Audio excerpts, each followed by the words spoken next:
Neon rain turns Tokyo's streets into mirrors. From above, the city looks like a perfect machine.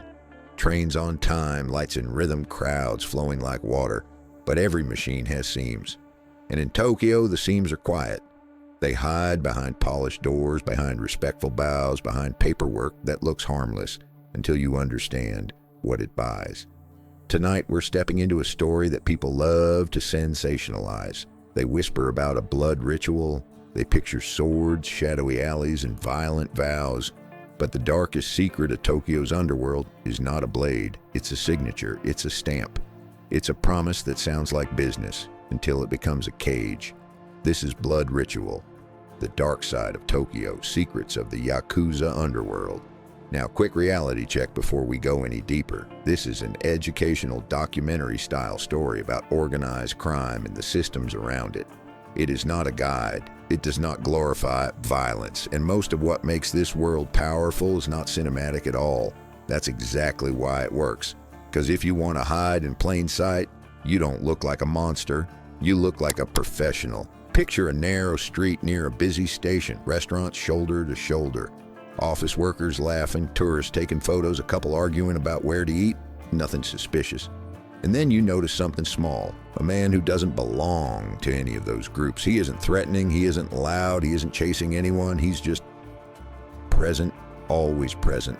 And the owner of the shop nods to him like the nod is automatic, like it's muscle memory. That nod is the beginning of our story, because the Yakuza's real power has always been this. They learned how to make fear look like routine, and routine is harder to fight than panic. The word Yakuza itself carries myth. Internationally, it's a brand of danger. Tattoos, code of honor, underworld kings. Inside Japan, it's more complicated. These groups have been known by other labels, including terms that translate roughly to violent groups. And that language matters because it reveals how the system sees them, not as folklore, but as a recurring social problem that evolves with the economy. Here's the first retention hook to lock in. If you think the Yakuza survive by breaking the law, you're missing the real trick. They survive by living in the gray. They exploit the space between what is illegal and what is merely not your business. They exploit embarrassment. They exploit silence. They exploit the human instinct to avoid conflict at all costs. Tokyo is famous for being safe, orderly, efficient. That reputation is real. Most people will never be harmed by organized crime directly, but organized crime does not need to attack everyone. It only needs to control a few critical pressure points: cash-heavy nightlife, informal debt, construction, waste, entertainment, introductions, and access. Control the pressure points, and you don't have to control the city. The city will control itself for you. Now about that blood ritual. The phrase is a hook, but the reality is more subtle. The Yakuza are known for rituals of belonging that symbolize loyalty and hierarchy. Some are social, some are ceremonial, some are punishments. The most famous ritual people associate with the Yakuza is not mystical at all. It's a way of signaling commitment through sacrifice, not because it's practical, but because it's unforgettable. And in a world built on loyalty, unforgettable is currency. But listen closely. The purpose of ritual in an organized crime group is the same purpose ritual has in any institution. It creates identity. It creates obedience. It creates a story people will protect, even when the story hurts them. So if you came here expecting a horror movie, here's the twist. The darkest rite is not something you see once. It's something you keep repeating until it becomes normal. Let's talk about hierarchy, because hierarchy is the skeleton of this world. At the top of a group, you have leadership that functions like an executive layer. Under them, lieutenants and captains who oversee crews.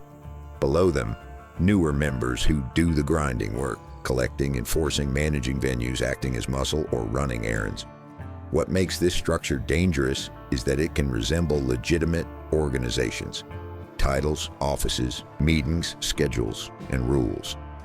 And here's the next big hook. For decades, many groups did not even try to be invisible, the way you'd expect a criminal network to be invisible. They were visible. They had offices. They had nameplates, sometimes even printed materials. Visibility can be a shield when society quietly accepts your existence. Everyone knows you're there, but nobody wants to disturb the balance. You become part of the landscape. And if you're part of the landscape, you don't need to hide. You just need to make sure nobody points a camera in the wrong direction. So how does that control actually work? Not with constant violence. Violence is expensive. Violence draws attention. Violence creates enemies. The more sustainable model is pressure. Pressure is cheaper. Pressure is cleaner. Pressure is deniable. Here's what pressure looks like in a nightlife district. A club owner has a problem. A competitor's undercutting prices. Or a rowdy group keeps causing trouble. Or a landlord is threatening to raise rent. Or a supplier suddenly can't deliver. Then a helpful fixer appears. He speaks politely. He offers an introduction. He claims he can smooth things over. He doesn't say, "Pay me or else." He says, "Let's avoid trouble." And the price of avoiding trouble becomes the most expensive thing the owner pays. Because once you buy peace from a predator, you have confirmed you are prey. And now the predator knows you will pay again. This is why I keep saying the weapon is not a knife. It's leverage. And Tokyo's Underworld is a city-sized machine for creating leverage. Now let's zoom out to the money, because every myth collapses when you follow the cash. Organized crime thrives where money is fast, cash is common, and accountability is complex. That's why certain industries become magnets. Construction is a classic example, not because every construction company is corrupt, but because large projects involve many layers: contractors, subcontractors, suppliers, logistics, and permits. When money flows through many hands, a small percentage can disappear in every transfer and still look like normal costs. And if you can influence who gets contracts, who gets permits, who gets approved, you don't have to steal the whole pie. You just skim the frosting forever. Another magnet is entertainment. Talent agencies, venues, promotions, hostess clubs, bars. Not because nightlife is evil, but because nightlife is private. It runs on reputation, relationships, and discretion. And discretion is the oxygen of organized crime. Then there's lending, not formal banking, but informal debt. The kind of debt people take on when they are desperate, ashamed, or locked out of legitimate credit. Debt is not just profit, debt is control. A person who owes you is a person who can be pushed, used, introduced, threatened, or traded. And the scariest part is that the person may never see the full chain above them. They only see the one collector who shows up politely and never raises his voice. That politeness is not kindness, it's professionalism. Now let's talk about why the Yakuza are so deeply tied to image. In some tellings, they are portrayed as honorable criminals, like a dark mirror of samurai culture. That myth is seductive because it makes chaos feel structured. It makes violence feel principled. But myths are marketing, and marketing is power. Because if you can sell the idea that you have rules, then people assume dealing with you is safer than dealing with random street criminals. Rules create predictability. Predictability creates business. Business creates money. Money creates influence, and influence is the entire point. So what is the blood ritual in this documentary's title? It's the ritual of becoming complicit. It's the moment someone takes the first benefit from the system, thinking it is temporary. It's the first favor, the first envelope, the first introduction. The first time they say, "just this once," because after just this once, you have entered the circle, and circles are hard to escape. Here's a question that keeps detectives, journalists, and regular citizens up at night. How do you fight something that looks like a network of friendships? Because that's what it often resembles on the surface. People who know a guy, people who can solve problems, people who show up at events, people who seem connected to everything, and that's why crackdowns are so complicated. When authorities target organized crime, the group does not simply vanish, it mutates. As law enforcement pressure increases, visibility becomes risk. Offices disappear, public presence shrinks, direct control shifts into intermediaries, front companies, associates, and gray actors who are not formally members, but still serve the machine. This is where the story gets modern, because the more society learns how to identify organized crime, the more organized crime learns how to look like society. The more banks tighten rules, the more the money moves through layers. The more police map one structure, the more the structure fragments. And fragmentation creates a terrifying paradox. The group becomes less visible, but not necessarily less powerful. It becomes harder to measure, harder to prove, harder to prosecute. Now here's a twist that most people don't expect when they hear Yakuza, Underworld. For a long time, the biggest threat to the Yakuza was not another gang. It was legitimacy. It was being cut off from normal life. Because the modern world runs on access, bank accounts, contracts, real estate, credit, phones, platforms, and clean paper trails. When institutions begin refusing to do business with anyone tied to organized crime, the underworld faces a choice: retreat deeper into cash and risk, or evolve into something harder to define. And that evolution is where many of today's anxieties live: the fear of invisible criminal influence, where the old stereotypes no longer apply. No flashy tattoos in a public bathhouse, no loud street corner intimidation, just smooth-looking companies, clean websites, and people with perfect manners. If you want a mental image that sticks, imagine this: a boardroom with a glass wall overlooking Tokyo's skyline. Everyone wears suits, everyone speaks politely, everything looks legitimate, and somewhere in that conversation a single decision is made that quietly reroutes money, favors, or access through a chain of intermediaries. No one raises their voice, no one threatens anyone, but the outcome is the same as intimidation.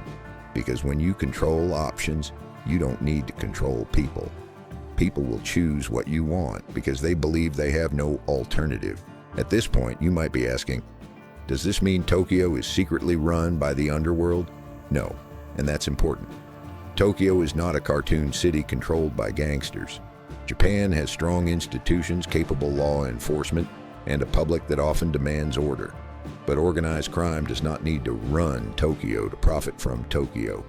It just needs to live inside the city's blind spots. Blind spots like shame, blind spots like cash, blind spots like industries where everyone prefers not to ask too many questions, because asking questions slows everything down. Now let's bring this back to rituals, because rituals keep people loyal, even when logic says leave. Think about what ritual does to the human brain. It turns belonging into identity. It turns identity into survival. It turns survival into obedience. If you leave, you don't just lose income, you lose a family, you lose protection, you lose a name, you lose the story you built about yourself. That's why leaving organized crime is so hard. Not only because of fear, but because of emptiness. And that's why the blood ritual is not only about pain or sacrifice, it's about binding your future to the group's future.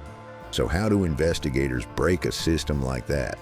Not with one heroic arrest, not with one raid. They break it by cutting the oxygen. They target money flows. They target intermediaries. They encourage institutions to refuse cooperation. They protect witnesses. They create legal and social consequences that make organized crime a liability rather than an asset. It's slow, it's frustrating, and it rarely looks cinematic, but it works when the entire ecosystem refuses to pretend it does not exist.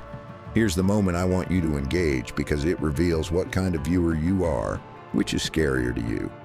A violent criminal you can see, or a polite criminal you can't prove is a criminal? Drop your answer in the comments. Now let's talk about the street-level reality that gets missed in most Western retellings. The Yakuza story is not only about bosses and money, it's also about ordinary people caught near the edges.